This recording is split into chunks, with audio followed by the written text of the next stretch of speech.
Right, let's do a 4-inch up one. If you move this left hand arm back and then unscrew here so that it's open enough to put the hook in. You see the point of the hook is pointing towards me. Put that in, just put it in just past the halfway point. You just zoom in there, Kelly. You can see I put a slight angle on there, and that's just to make sure that the line comes off. So when I push it in back in place, if you look from the top, you can see that the line is going to come off the front of the spade. You've got a bit of an angle there. Okay, right now.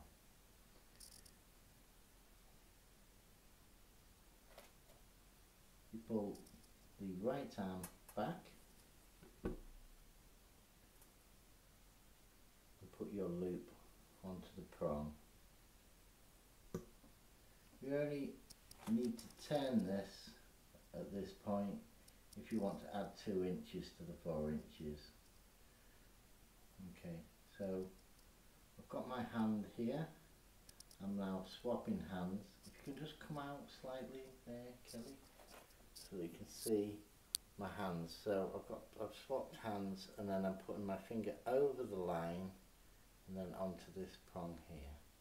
Now if you zoom back in, then we're coming around the back of the brass pin, and then I'm just teasing that finger over to make sure that the line comes around this shoulder. So it's basically, if you see here, it's gone round here and then round that shoulder.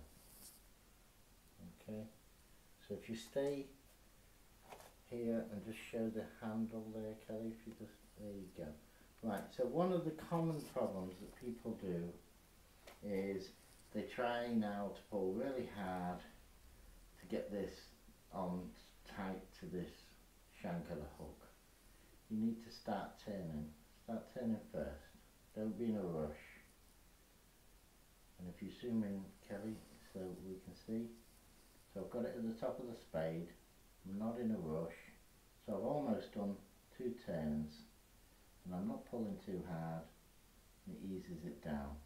All the line is under a lot of pressure at this point. Just tease your index finger up,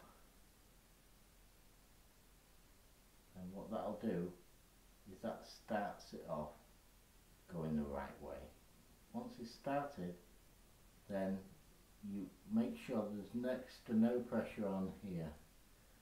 This doesn't need to be pulled hard. If you pull it hard, the whipping will be too tight, and what will happen is when you tighten the knot, it will flatten the line, particularly with fluorocarbons. Now what I'm going to do is I'm using my left hand and I'm pushing that front prong up. Now I find if I turn this, I can put it round there, around that pin. So I use the movement to do that, and then I can let go. Now don't just let go, just ease it down, and then that line is then trapped. Now we can snip it off, which I've done. Now the critical part, wet the knot.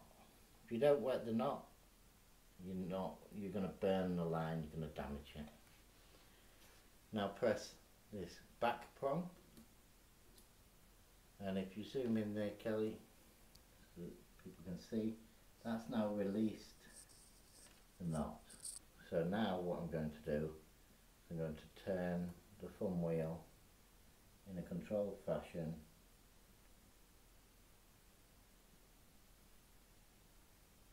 until I feel the knot is tight. And now obviously if it's really thin diameter line, then you don't go crazy, or it's just going to snap the line. Now when you feel like your knot is tight, you then undo the thumb wheel.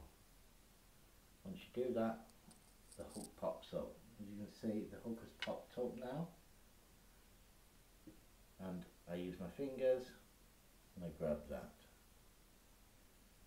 Now, it's very difficult to show in this video, but if you see here, now what I do, I've got hold of the hook, push that prong up, I'll lift this into the upright position, and then I use the same left hand to then just counterclockwise on the thumb wheel, and it just comes off. Now you will see, and we can see that on there, you've got a dead straight hook length, 0 damage, and that's pure fluorocarbon